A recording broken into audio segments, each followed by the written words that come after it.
Hello friends, welcome back to our channel maths and science trick and toys. આજના વિડીયોમાં આપણે જોઈશું ધોરણ 6 પ્રકરણ 2 વસ્તુઓના જૂથ બનાવવા, જેમાં અગાઉના વિડીયોમાં આપણે પારદર્શકતાની માહિતી મેળવી, જેમાં પારદર્શક પદાર્થ, અપારદર્શક પદાર્થ અને પારભાષક પદાર્થનો સમાવેશ થાય છે।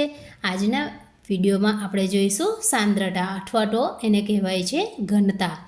તો એમાં બે વિભાગ છે, એક છે તરે અને બીજું છે ડૂબે।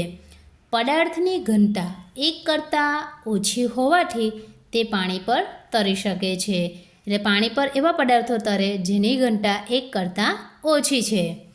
ત્યારબાદ અહીં છે ડૂબે। તો પદાર્થ ક્યારે ડૂબે?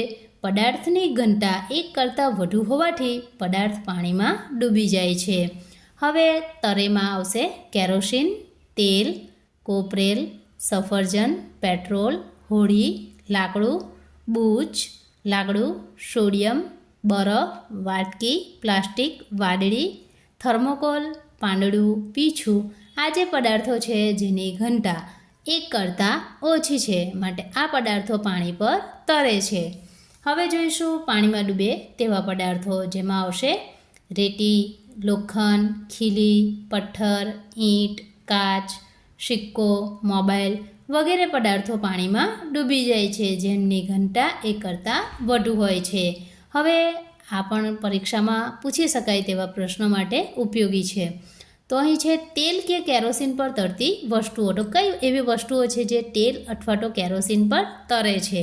અહીં આપણે ઉપર જોયું એ વસ્તુઓ જે છે એ પાણીમાં તરે છે, આ પાણીમાં ડૂબે છે। અહીં આપણે જોઈશું એ તેલ અને કેરોસીન પર તરતી હોય તેવી વસ્તુઓ, જેમાં આવશે લાકડું, વાટકી, પછી આપણે પેપરમાંથી હોળી બનાવીએ છીએ એ હોળી, લાકડાનો બૂચ, સફરજન, પેટ્રોલ વગેરે જે વસ્તુઓ છે એ તેલ કે કેરોસીન પર તરે છે।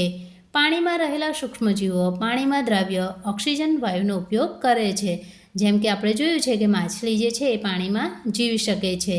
તો માછલી શ્વાસ માટે પાણીમાં ઓગળેલા ઓક્સિજન વાયુનો ઉપયોગ કરે છે, અને ઓગળેલા ઓક્સિજનનો ઉપયોગ કરી અને એ માછલી જે છે એ પાણીમાં સરળતાથી જીવી શકે છે।